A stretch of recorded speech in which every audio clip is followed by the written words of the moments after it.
Essa manhã nós vamos trabalhar justamente sobre o tema.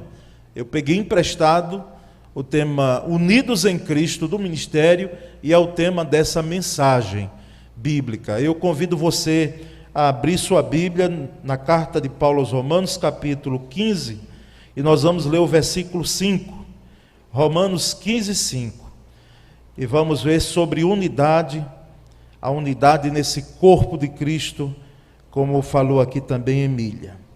Unidos em Cristo. Eu vou ler em 3 versões. Lerei naquela ali da tela e depois lerei em mais outras 2. O Deus que concede perseverança e ânimo, dê-lhes um espírito de unidade segundo Cristo Jesus. Essa é a nova versão internacional. Eu leio em outra versão, a NVT, que Deus, aquele que concede paciência e ânimo, os ajude a viver em completa harmonia uns com os outros, como convém aos seguidores de Cristo Jesus. E por último, a chamada Bíblia Viva, que é uma Bíblia mais comentada, que Deus, aquele que dá paciência, constância e ânimo, possa ajudá-los a viver em completa harmonia uns com os outros, cada um tendo para com o outro a mesma atitude de Cristo. Amém, irmãos? Vamos orar um pouco mais. Senhor, muito obrigado nessa manhã. É uma manhã de alegria, porque nós percebemos claramente a bênção que esse ministério tem sido na vida de muitas pessoas, de nossos irmãos. Ele foi um apoio, um sustento. Ele foi uma ferramenta de Deus para ajudar, para apoiar os nossos irmãos dentro dessas condições que já foram faladas aqui, de solteiros adultos, viúvos e divorciados. Nós agradecemos o privilégio de termos esse grupo aqui nesta igreja, que cada vez mais ele prossiga a sua marcha. Agora, quando vamos trabalhar com esse tema de unidade, que a capacitação do Espírito Santo seja sobre a minha vida. Tenha misericórdia de mim, para que a tua igreja entenda, compreenda e ela internalize no coração e na vida a palavra dessa manhã. Essa é a nossa oração e nós fazemos em nome de Jesus. Amém. Irmãos, antes de falarmos sobre unidade, é importante falarmos sobre divisão. É o contraponto, não é? Até porque a divisão, ela acontece, e eu quando falo nessa manhã, eu estava ontem conversando com Meirinha e com Ana Ruth, eu digo, olha, eu quero ir além da gratidão. O tema gratidão seria um tema muito propício, mas eu preciso levar a igreja, eu preciso levar a família, porque nós estamos no mês, não é, que nós enfocamos a família.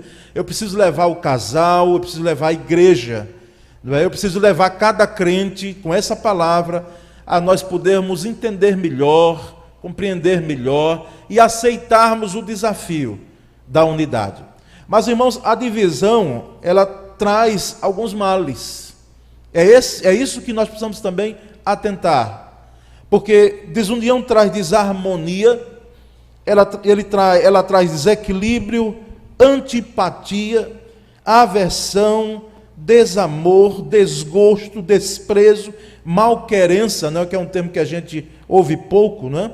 Ódio, ojeriza, raiva, rancor, rejeição, repelência, repúdio, repugnância e tantos outros sinônimos à divisão. Irmãos, nós percebemos que divisão implica em conflito, e conflito geralmente traz dor, traz sofrimento e traz também tristeza.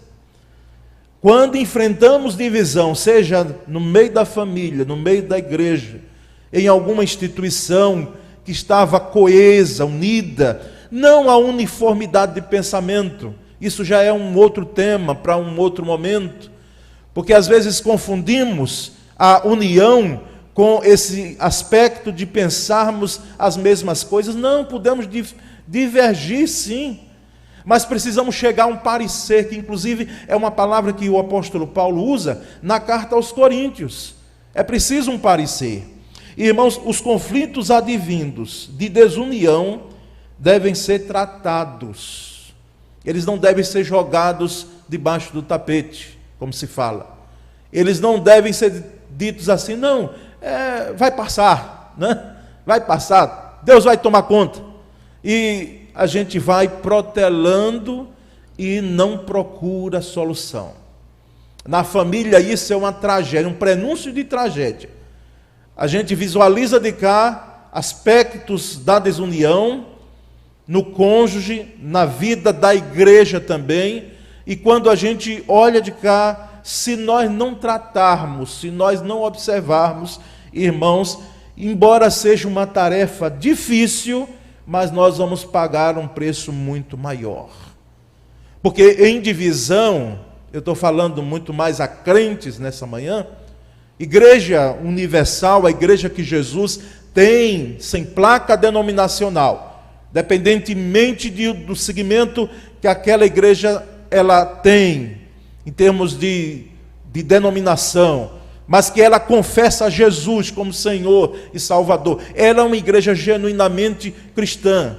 Essa igreja universal o Senhor tem, mas uma igreja local, como é o nosso caso e de outras igrejas locais aqui reunidas, muito mais do que um CNPJ que temos, mas é o agregar de crentes que procuram buscar, adorar ao Senhor e cumprir sua missão. Essas igrejas locais, elas, se não cuidarem do aspecto da divisão, elas estão fadadas, irmãos, a elas não existirem, como já aconteceu.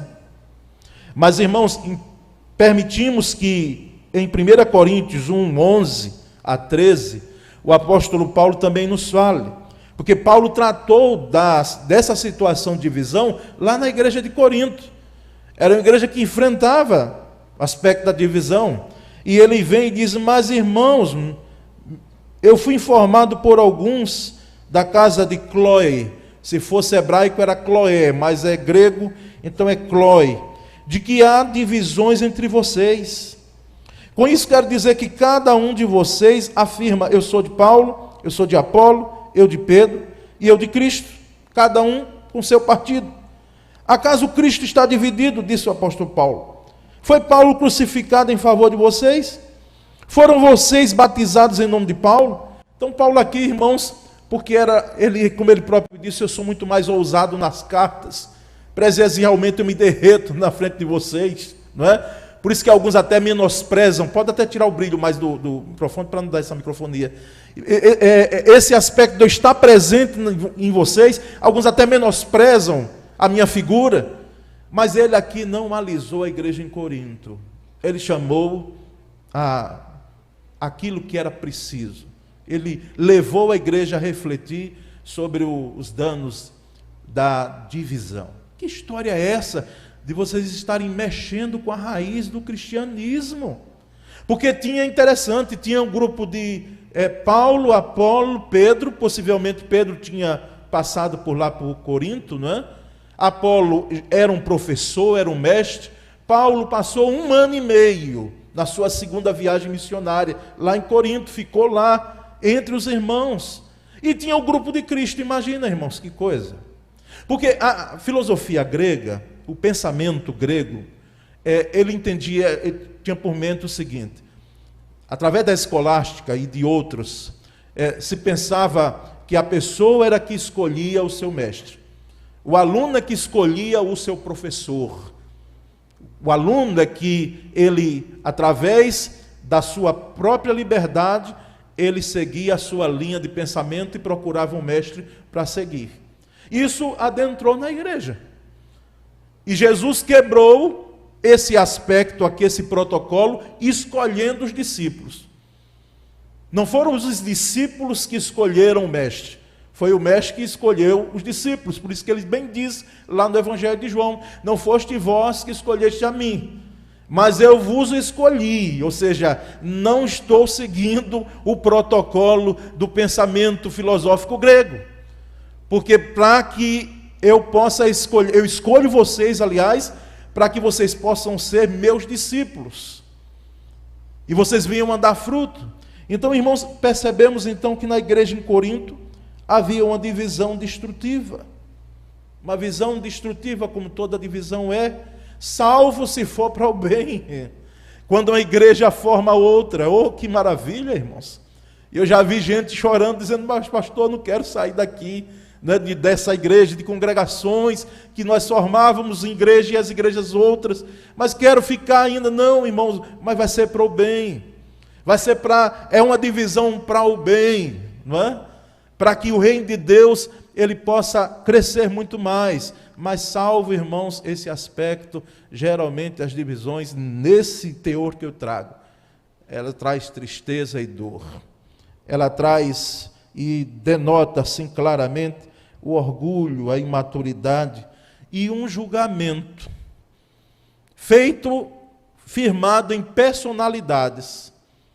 Paulo, Apolo, Pedro, e aí bota a raiz, coloca a raiz do cristianismo, que é Cristo. Quando os três primeiros apenas foram os instrumentos do próprio Cristo para que aquela igreja ela viesse conhecer a Cristo. Irmãos, Jesus Cristo orou no Evangelho de João, capítulo 17, nós sabemos muito bem. João 17, Jesus orou pelos seus discípulos. E é impressionante que Jesus orou por mim e por você, como eu disse aqui antes.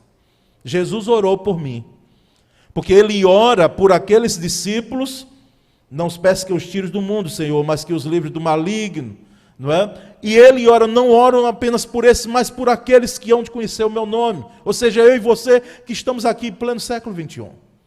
E nós percebemos no João 17, capítulo 17, em 3 textos, 3 versículos. No versículo 21, Jesus diz, para que todos sejam um. No versículo 22, ele diz, para que eles sejam um. E no versículo 23, em seguida, ele diz que eles sejam levados à plena unidade. Ou seja, a unidade. Jesus olhou para que a igreja do Senhor, a família que serve ao Senhor, o casal que teme ao Senhor, seja um casal que preze pela unidade. Um casal, uma família, uma igreja, e eu posso dizer até uma nação, sim, que tenha unidade. E aqui, irmãos, eu pergunto, para poder trazer pelo menos algumas respostas. Quais são as razões que implicam, que nos levam a buscarmos a unidade cristã, a unidade divina? Primeiro aspecto, irmãos, e a primeira razão é que a unidade divina ela vai demonstrar Cristo Jesus. A nossa unidade deve apontar para Cristo, deve estar firmada em Cristo. O centro da unidade não é Paulo, não é Apolo, não é Pedro, não é pastor Paulo Sérgio, não é pastor A, pastor B, líder A, líder B, não. Por mais que você goste, e tem gente que ama mesmo a gente, por mais que você ame, mas o centro da nossa unidade não é a personalidade humana, a pessoa humana, a figura humana, não. É o Cristo que é plenamente homem, ou foi plenamente homem, e é plenamente Deus. Ele é o centro da nossa unidade. E percebemos em Efésios capítulo 4, versículo 13, que o apóstolo Paulo também escrevendo, ele diz, até que todos cheguemos à unidade da fé e ao conhecimento do Filho de Deus, a homem perfeito, à medida da estatura completa de Cristo. Até que cheguemos à unidade, à estatura de Cristo. Cristo é o padrão. Cristo é o padrão. Irmãos, Tozer, Adrian Wilson Tozer. Tozer nasceu em 1897 e faleceu em 1963. Foi um pregador, conferencista e escritor que não sentou nos bancos de um seminário. Mas ele depois recebeu 2 doutorados nos Estados Unidos, era um estadunidense. E ele tinha um discurso, quem já leu, conhece Tozer aqui pela leitura, sabe que ele não alisava. Era um escritor proeminente. Embora não estudou a teologia dos seminários, mas ele tinha a melhor teologia, que era a teologia bíblica. E fazia com que os seus momentos de oração e de leitura da palavra, de contrição com Deus, pudessem ser expressos em seus escritos, nos seus livros. Por isso, vendo Tozer, não hesite em comprar. Compre, que é bom. Vai ajudar na sua formação, no seu conhecimento de Cristo Jesus. E percebemos que ele disse algo interessante, ele disse 100 pianos, 100 pianos, afinados pelo mesmo diapasão, estarão afinados entre si. Sim, porque o diapasão, para quem não conhece, é um objetozinho pequenininho de sopro. Que aqui quando tínhamos esse, porque é digital, mas quando tínhamos o piano de cordas, aqui vinham os afinadores, e eles, uns com o ouvido assim, plenamente apurado, mas mesmo assim iam para o diapasão, para poder ali afinar o piano de cordas. 100 pianos com o mesmo diapasão, eles estão afinados entre si, claro que estão. Mas, irmãos, eles emitem um som uníssono, por estarem afinados não uns com os outros. Tozer diz. O fato dos 100 pianos que ele cita estarem afinados entre si, não é porque um olha para o outro e diz, não, eu vou me guiar por você, deixa eu me afinar aqui com você. Não. Aí seria uma tragédia, porque poderia ter um pouquinho abaixo, a corda um pouco menos pressionada. Para quem toca violão aqui, ou instrumento de corda como Lício violino, sabe muito bem isso. Mas 100 pianos por um diapasão só, Tozer disse, eles estão afinados, não uns com os outros, mas estão afinados pelo diapasão. Por seguirem o padrão ao qual cada um deve se ajustar individualmente, não. É pelo diapasão. Assim, adoradores, ele traz para a gente agora, reunidos, cada um olhando para Cristo, em seu coração estarão mais próximos um dos outros. O que é que Tozer quer dizer para mim e para você? Ele quer dizer que o nosso padrão de afinação é Cristo Jesus, não é a vida do outro, não é a vida do pastor, não é a vida do irmão que você considere mais santo, que você o admire, mas ele não é o seu padrão. Porque o padrão de unidade nosso é Cristo Jesus. É interessante no orquestra, eu não entendo muito, mas eu, quando posso, não perco um concerto da nossa orquestra sinfônica aqui. Nós percebemos que o oboe, né, ele fica no meio da orquestra, ele solta uma nota que é um lá, o espala, que tem um ouvido apurado, e aquele que senta no lado esquerdo da orquestra, do lado do regente, ele pega aquela nota e todos os outros instrumentos são afinados por aquele lá maior que o oboé cita ali, ou sonora ali. E nós percebemos que então a orquestra está afinada. Afinada. O padrão de afinação não é o maestro, e nem mesmo o espala, ou o concertino que é o auxiliar dele, mas é um instrumento ali no meio, por isso que fica no meio, por isso que Cristo é o centro, usando aqui a figura do oboé, para dar a sonoridade exata que nós devemos estar afinados uns com os outros. E se você não estiver na afinação do Cristo, você vai estar desafinado mesmo, em termos de cristianismo. Irmãos, então, primeiro aspecto, primeira razão é a unidade em Cristo Jesus. Unidos em Cristo Jesus, nós precisamos ser e continuar sendo. Mas há uma segunda razão. A unidade divina ou cristã, ela expressa a humildade. A unidade cristã deve expressar humildade. Humildade. Unidade com reflexo, bebendo da humildade. E aí Paulo, escrevendo aos Coríntios, capítulo 1, versículo 29, ele diz, para que ninguém se vanglorie diante de Deus. Ele diz diante dele, e ele vem falando sobre Deus, em Cristo Jesus, para que ninguém se vanglorie. Vangloria é uma expressão, e tem um termo grego que denota muito bem isso, coloca isso muito em evidência. É a glória para mim, é a minha glória, ou seja, a minha exaltação. Então, o apóstolo vem e diz, olha, que ninguém se vanglorie diante de Deus. O apóstolo aqui deixa claro aos seus leitores e a nós nessa manhã, que eles não tinham nada do que se orgulhar. Nada, irmãos. Por isso que ele depois vai dizer na Escritura, quem se orgulhar, ou quem for se gloriar, não é? Glorie-se na cruz de quem? Quem lembra? De Cristo. E não no eu. Não, eu faço. E alguns até, nós vamos ver um pouquinho mais adiante, até têm as suas queixas porque não são reconhecidos como queriam. Reconhecimento é bom. Eu gosto quando sou reconhecido, irmãos, como pastor. E você gosta também. Quando nós fazemos algo e procuramos fazer algo com excelência, nós precisamos reconhecer. Às vezes até a igreja erra nisso, porque ela precisa reconhecer. Mas, irmãos, o fato da igreja reconhecer é uma coisa, e de você fazer para ser reconhecido é outra coisa. Nós fazemos porque nós somos servos de Cristo Jesus, e não para buscarmos glória para nós mesmos, porque não existe glória para mim. João Batista disse tão claramente, e olhe que homem maravilhoso, porque Jesus disse que nascido de mulher, ninguém era semelhante a João. Colocou João superior a todos os outros personagens que você conhece da Bíblia. E aí João deixa aquela expressão maravilhosa, é necessário que ele cresça, e que eu diminua, o meu eu diminua.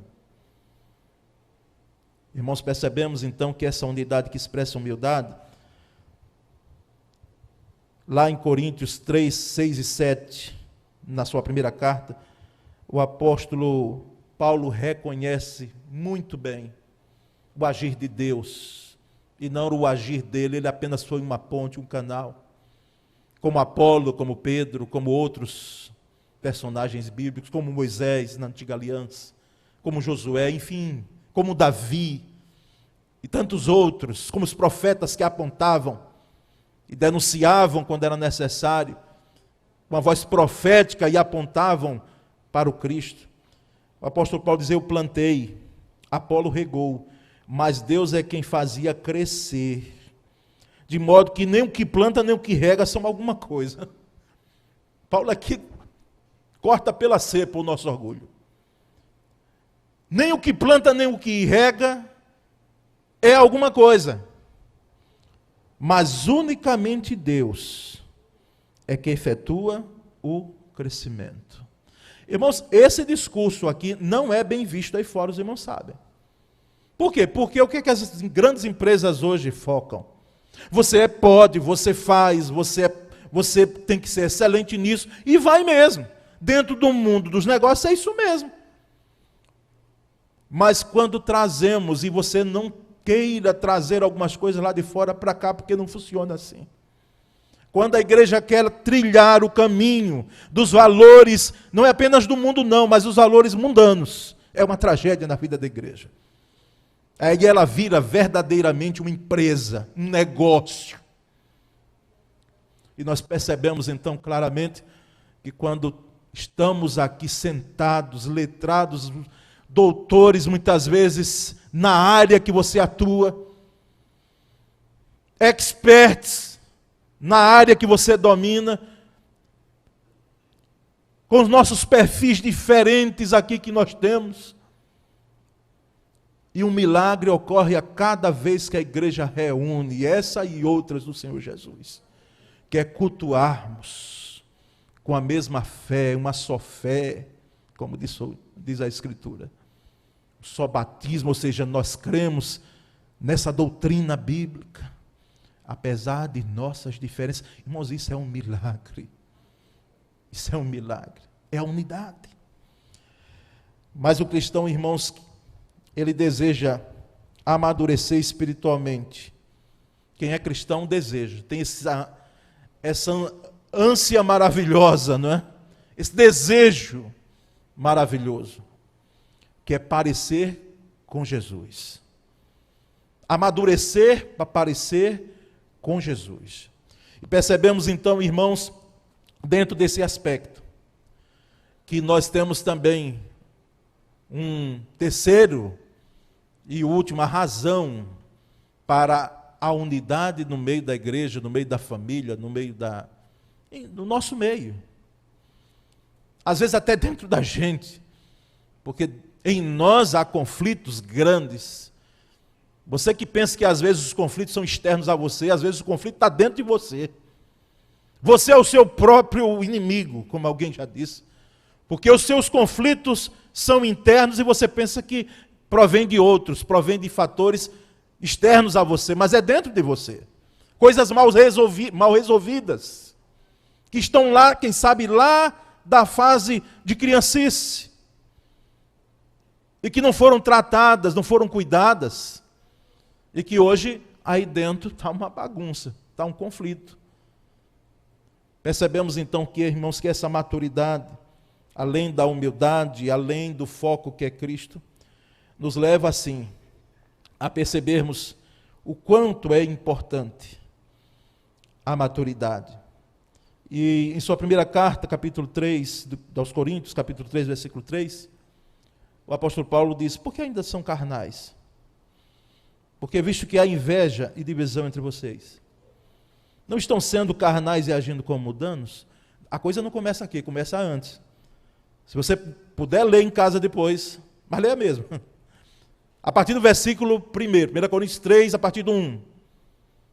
Ele já começa ali a colocar para a igreja em Corinto aquilo que ele entendia em Cristo Jesus e que a igreja estava trilhando, em aspecto de divisão, e não pega leve. Ele diz: vocês são carnais? Vocês estão agindo como ou com os valores mundanos? Vocês já não foram crucificados em Cristo? E ele usa até de uma, segundo os comentaristas, de uma ironia aqui no versículo 3. Porque sois carnais. E aí alguém, né, com pouco entendimento daquilo que Paulo estava fazendo, estava aqui colocando, criou uma doutrina maléfica. Não existe, irmãos, eu estou falando isso aqui, mas não existe, está certo? Do crente carnal. O cristão carnal. O que é o crente carnal? O crente carnal é o crente que peca. Mas ele é crente. Ele diz: não, eu confessei Cristo Jesus como meu Salvador. Ele me ama. É o meu Senhor. Mas, como ele me ama, eu também peco muito. Porque ele vai me perdoar todas as vezes. Entendeu agora? Se criou porque se pegou literalmente essa expressão de Paulo, numa ironia que Paulo usa, era próprio do apóstolo.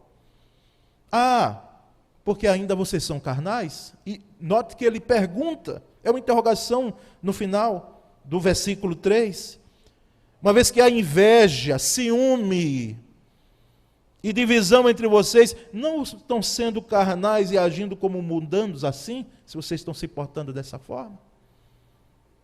Irmãos, aqui o apóstolo Paulo está buscando, colocando diante da igreja em Corinto, como agora a Escritura coloca diante de nós aqui na primeira igreja.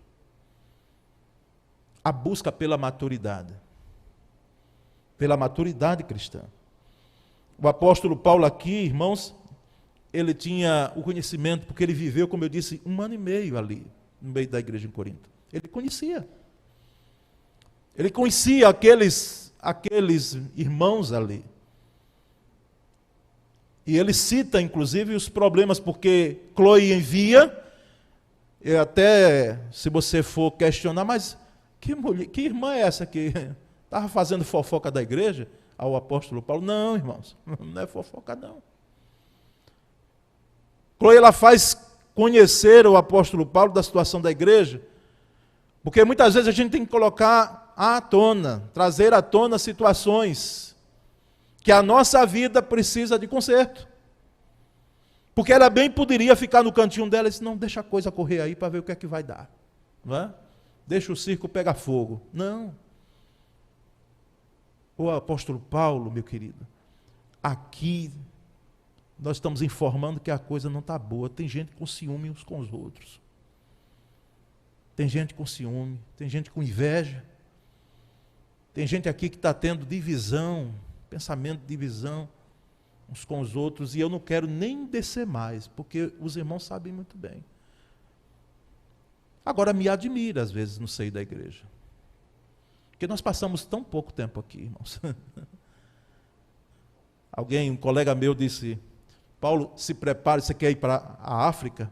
Se prepare que os cultos lá não são de 1h30, não. Há locais que o culto é de 4, 5 horas. Eu digo: misericórdia.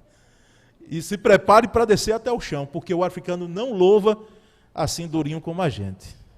E isso eu sei, porque estudei com africanos, é inconcebível, porque nós temos a tradição, não é? Vindo lá dos ingleses, americanos e tal, então é a forma que temos. E não está errada não em si mesmo. Mas ele não entende como cultuar sem louvar com todo o corpo. Por isso que não se escandalize não, quando você for lá, porque é dessa forma. Mas nós passamos, irmãos, tão pouco. Às vezes uma palavra, um comentário, um olhar. Que essa questão de olhar, cuidado, muitas vezes o olhar, ele não é algo seguro para você fazer uma interpretação. Galen Collis, que é um escritor americano na área de psicologia cristã, ele disse que ilustrou muito bem. Uma mulher estava naquele jogo de futebol americano que a gente não entende muito bem as regras, né? Eu tentei até um tempo assistir, mas é uma coisa complicada, mas tem gente aqui que sabe muito bem. A pontuação e aquela coisa de... Quando os jogadores se reuniram ali, eles não se reúnem para ver a jogada, né? Para colocar a jogada, aí se reuniram ali, aí Cole cita, olha alguém que tem alguma doença emocional, um problema semelhante. A mulher disse, olha, eles estão se reunindo ali para conversar sobre mim. Eles estão fofocando sobre a minha vida. Não era real. Aquela mulher sofria possivelmente de uma doença emocional. E na mente dela, aqueles jogadores que estavam ali confabulando a jogada, não é? Como iam fazer, estavam falando dela. Então, por isso que essa coisa de olhar, eu sei que você me olha. Não vá por aí não, irmão. Não vá não, em nome de Jesus. Porque a nossa unidade deve ser muito maior do que semblante, do que sorriso. A nossa unidade deve estar em Cristo, com humildade e com maturidade. Mas, irmãos, indo ao final dessa palavra, em Hebreus capítulo 6, versículo 1, o escritor aos Hebreus ele diz, portanto, deixemos os ensinos elementares a respeito de Cristo e avancemos para a maturidade, sem lançar novamente o fundamento do arrependimento de atos que conduzem à morte da fé em Deus. Ou seja, avancemos, vamos correr para a maturidade e deixemos os ensinos elementares a respeito da vida cristã. Tem gente ainda que está tomando leite, mas não é aquele novo, decidido ou convertido, aquele que está entrando agora na jornada cristã. São irmãos que às vezes têm 30, quem sabe 40, 20 anos de igreja, mas que ainda são bebês na fé, ainda estão presos a alguma coisa que não foi Jesus Cristo que plantou não, irmãos. Foi você que permitiu crescer e tem trazido dano para a sua vida, e não apenas para a sua vida, mas quem sabe para a sua família, para a sua igreja, para a sua comunidade, para a sua vizinhança, para o seu condomínio. Sim, o cristão, irmãos, deseja amadurecer. Ele deseja amadurecer para parecer com Jesus. Não ser igual a Jesus, mas ser semelhante a Cristo. E o que fazer, irmãos, então, para fortalecer essa unidade? Para estarmos unidos em Cristo? O que fazer? Eu trago pelo menos 3 propostas que têm o amparo bíblico. Assuma primeiro o seu papel como discípulo, irmãos. Como membro do corpo de Cristo. Não fique de fora, não. Está assim, está assado, né? Deveria ser dessa... Não! Se inclua no meio. Se você é corpo de Cristo, se não for... Mas se você é corpo de Cristo, se você é igreja, use sempre o plural, nós. Com o pronome no plural, nós. Nós precisamos, nós estamos. Os outros, vocês, não. Assuma o seu papel de discípulo de Cristo, mais do que membro de igreja. Que é uma diferença enorme aí. Abissal, né? Enorme. Entre ser membro de igreja, que é bom, mas entre ser discípulo de Cristo, que é muito mais. Segundo, envolva-se. Envolva-se. Esteja disponível. Mas ninguém nunca me convidou. O pastor nunca falou comigo. O líder do ministério nunca recebi um e-mail. Aliás, e-mail o quê? O e-mail já foi. Embora foi o que permaneceu não é? Foi o que permaneceu, foi o e-mail. Outros foram embora, mas o e-mail ainda hoje existe. Mas nunca recebi um WhatsApp, uma mensagem, uma visita para convidar-me para que eu possa participar do Ministério A ou do Ministério B. Nunca ninguém me falou, nunca ninguém me convidou. Envolva-se, irmãos. Esteja disponível, diga, eu estou aqui. Estou aqui. Um membro que não está em atividade no corpo corre o risco de se atrofiar, de ficar enferrujado e perder sua utilidade. Tempo desse, saindo da pandemia, os pastores chamaram para jogar bola, imagine. E quem se aventurou aí primeiro? Não é? A minha resposta foi, deixa eu pelo menos entrar em forma, desenferrujar, não é? Desenferrujar. Uma palavra rápida aqui, o tempo corre ali, mas na Rua Timeirinha eu até botei a camisa. Mas vocês estão de parabéns, porque foi desses congressos todos, eu não sei o da família, já vai um recado para eles. Foi a que coube, entrou, mas ficou folgada. Eu até botei por cima, a Sônia disse, não vai desse jeito não, ela deve estar participando lá de casa. Não vai não, porque eu botei por cima aqui, mas não ficou um negócio esquisito, né? Por causa do modelo. O modelo foi do retrô, e eu estava 10 quilos a mais. Como fez diferença, doutor Sidney? Parabéns que ele fez com Larissa, né? Os 10 quilos a menos fez diferença na camisa. E ficou folgadona, né? Me animou. E visitando a irmã Antonieta Trindade, o irmão Epifânio, junto com a terceira idade, os idosos, Raquel é de testemunha com outras. A irmã Antonieta, há 2 anos e tanto que não me via, quando me viu, o pastor está aqui. O pastor está mais magro. Eu digo, eita, ganhei a tarde. Né? Por isso não vim. Né? Mas tem gente, irmãos, que quem sabe está enferrujado. Está enferrujado, está faltando o óleo do Espírito Santo, meu irmão. Para você estar mais do que ativismo, porque às vezes a gente cai no ativismo, né? Eu estou já assim, louvando a Deus pelo domingo, porque o sábado, irmãos, pense a coisa como está sendo. E ontem, quase perco da irmã Ivete os 81. Até que um anjo ligou para mim e disse, vai lá, pastor, que quando sair daqui, não é? Os 81 anos de Ivete ontem à noite. Irmã Ivete Lima, Ivete Macari, como os outros chamam.